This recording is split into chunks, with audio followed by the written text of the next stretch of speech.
And one of the problems here is that this stuff changes really, really fast. Really, really fast. The minute you think you've got it understood, it changes on you. Gavin, I want to take issue a little bit with that Sure. because, I'm on the one hand, it seems like it's changing, and it is changing. But on the other hand, it seems like we're still dealing with the same You're absolutely right. You're absolutely right. the same set of functions. The fundamentals are still the same. The fundamentals haven't changed since you and I did ASCII code Exactly. on green screens. Exactly. A spreadsheet was a spreadsheet, Yeah. 25 years It's just ago. bigger, faster, more powerful, and there are some different fundamentals, and the one thing that's different Talk about there, those, Gavin. personally, I think it is the kind of the advent of structured data and machine-to-machine communication.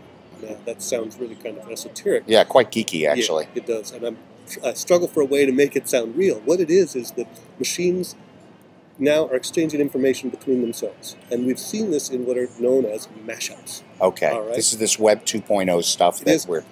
Some of it's Web 2.0, that's the social networking side of things, but the mashup side is really what's really, I think, kind of phenomenal, kind of revolutionary. It's where data sets that are unrelated all of a sudden can be mashed, can be pushed together. So what you end up with, one of the prime examples is mapping, right? So you take housing rates and you overlay it on a Google map. Or you take poverty rates and you overlay it on a Google map. And you take both of those and you say we have housing starts and poverty rates and insurance claims, and you overlay them all on a Google map. And suddenly, because of the way you are now able to see and manipulate this data, new patterns are shown, new reasons, new causal relationships. It's phenomenal what can be done. You see the magic in that in a simple device called GPS. So all of a sudden we have maps and hotels and gas stations and points of interest, and they're all showing up on a little screen as you drive down the road. Okay, so this is all new in a sense, or it maybe not new, it's been nascent, and now it's emerging in a maturer form. Gavin, are we going to still find each other here, sitting at the same table, 5 years from now, 10 years from now, maybe even 2 decades from now? And let's assume that this has come to fruition, and we're going to be saying the same thing, which is that organizations... There's some kind of a blind spot. Organizations are not thinking strategically enough about how to use this mashing effectively. What are the 2 things? What are the 3 things that organizations need to do to move effectively, not to keep up with the Joneses, but to just move effectively as the tools have been maturing and the opportunities seem to actually be larger today? Those are good questions. Some of it is simple. Build it into what you do. It's not, make it not secondary, make it primary. Make it not even primary, make it assumed. That there is a technological component to what you do. That what you do involves the collection, processing, and distribution of information. That, in fact, some of the most important stuff that you do is how that is stored, handled, and communicated, especially for nonprofits. So you're just talking about prioritize it?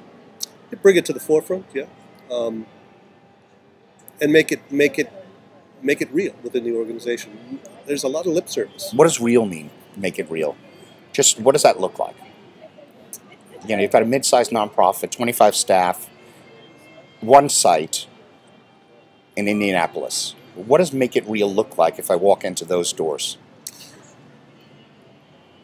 There's a line item, there's a budget for technology. It's not assumed to be paid for once and never paid for again. There is a constant focus on adapting the technology and adopting the technology. There's a focus on learning it and continuing to learn it. Gavin, you're saying there's a focus on it. What does it look like? If I walk in, what would I see on a Wednesday afternoon? What would I see on a Tuesday morning? That it's a vision based by management on deck. So is it on meeting agenda? So what I guess I really want to, you want to walk into a grantee and when there's a plan put together, when there's a project undertaken, that it's never even a second thought. It's the first thought is, what's the technology? How does it fit into this? How do we leverage that to make this work better, faster, quicker, smoother, cheaper? I mean, what I'm hearing is that it has to be at the top of the agenda, and I hear you earlier saying leadership has to be a part of making that It's happen. leadership. It's at the top of the agenda. It's built into every response. It's an assumed function, not an extraneous function. It's I think it's embraced in such a way that it is almost second nature. You know, if I were to characterize it in today's terms, it's the difference between the Obama campaign and the Clinton campaign. The Obama campaign has embraced this and built it into everything they do, and this is why they are raising money hand over fist in thousands of small donations, because they've embraced this method of doing things. They've tied it to the physical. It wasn't an afterthought. It was the way you did it. While the Clinton campaign, it was an afterthought. It was, oh, we could have an online strategy too. We will have a website too.